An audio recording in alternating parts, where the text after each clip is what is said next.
Between us and Leatherhead, however, lay the third cylinder, with its guarding giants.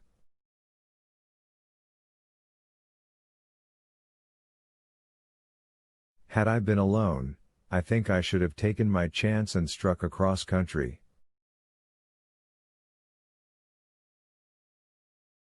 But the artilleryman dissuaded me.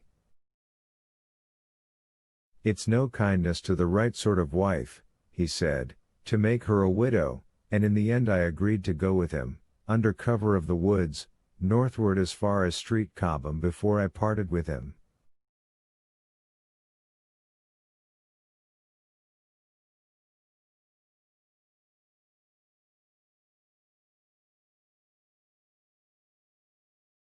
Thence I would make a big detour by Epsom to reach Leatherhead. I should have started at once, but my companion had been in active service and he knew better than that.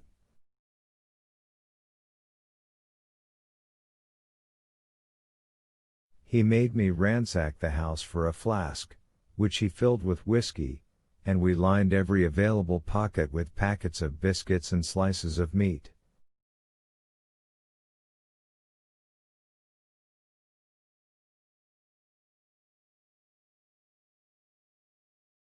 Then we crept out of the house, and ran as quickly as we could down the ill-made road by which I had come overnight.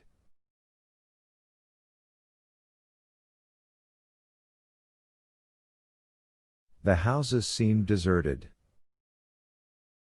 In the road lay a group of 3 charred bodies close together, struck dead by the heat ray, and here and there were things that people had dropped: a clock, a slipper, a silver spoon, and the like poor valuables.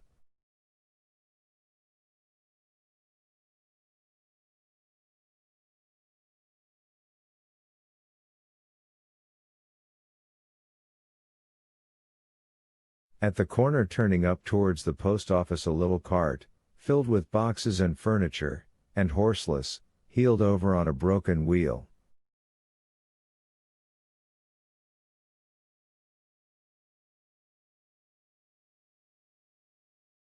A cash box had been hastily smashed open and thrown under the debris. Except the lodge at the orphanage, which was still on fire, none of the houses had suffered very greatly here.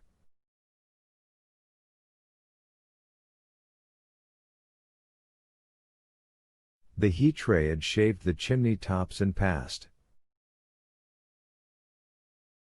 Yet, save ourselves, there did not seem to be a living soul on Maybury Hill.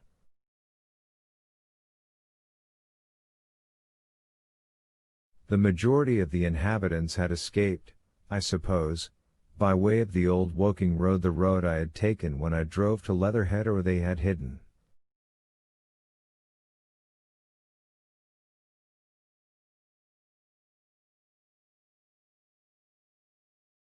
We went down the lane, by the body of the man in black, sodden now from the overnight hail, and broke into the woods at the foot of the hill.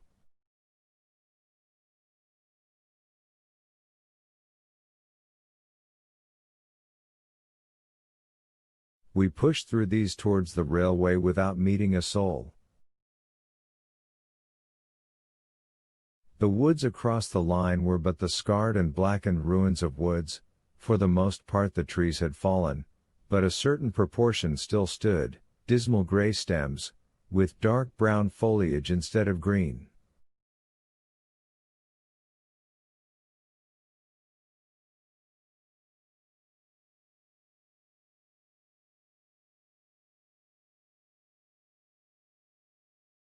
On our side the fire had done no more than scorch the nearer trees, it had failed to secure its footing.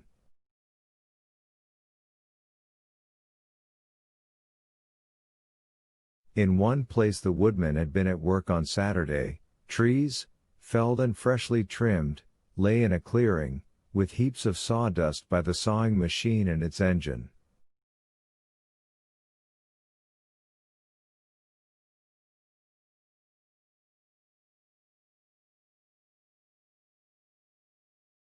Hard by was a temporary hut, deserted.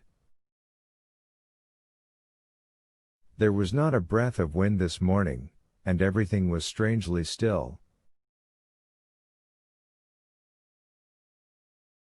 Even the birds were hushed, and as we hurried along I and the artilleryman talked in whispers and looked now and again over our shoulders.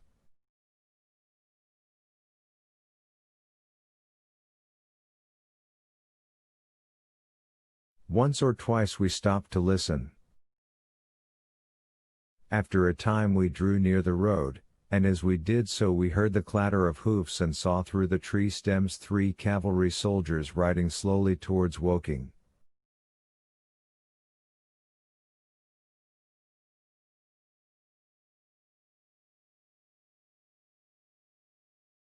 We hailed them, and they halted while we hurried towards them.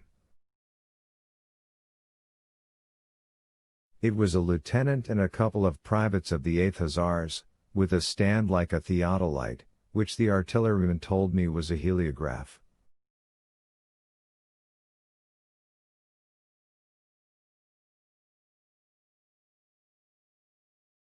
"You are the first men I've seen coming this way this morning," said the lieutenant.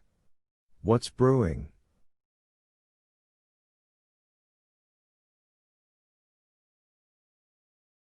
His voice and face were eager.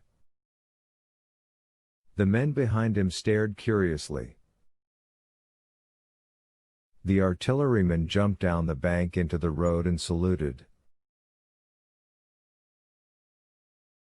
"Gun destroyed last night, sir." "Have been hiding." "Trying to rejoin battery, sir." "You'll come in sight of the Martians, I expect, about half a mile along this road."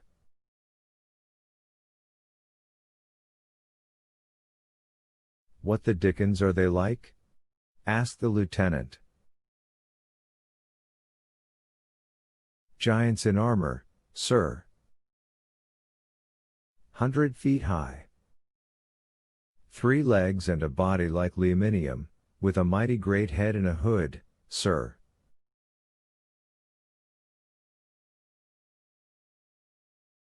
"Get out," said the lieutenant. "What confounded nonsense."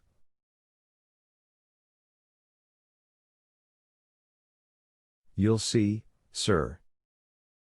They carry a kind of box, sir, that shoots fire and strikes you dead."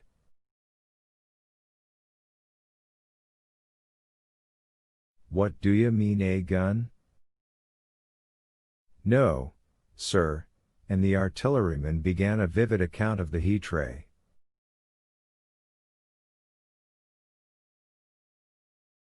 Halfway through, the lieutenant interrupted him and looked up at me.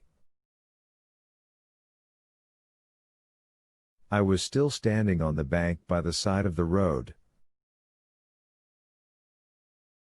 "It's perfectly true," I said. "Well," said the lieutenant, "I suppose it's my business to see it too. Look here," to the artilleryman, "we're detailed here clearing people out of their houses.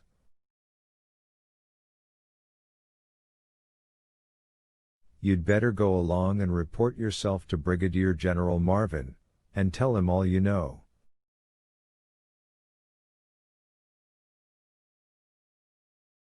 "He's at Weybridge." "Know the way?" "I do," I said, and he turned his horse southward again. "Half a mile, you say?" said he. "At most," I answered, and pointed over the treetops southward.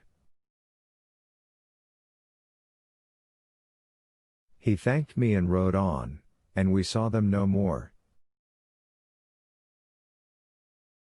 Farther along we came upon a group of 3 women and 2 children in the road, busy clearing out a laborer's cottage. They had got hold of a little hand truck, and were piling it up with unclean-looking bundles and shabby furniture.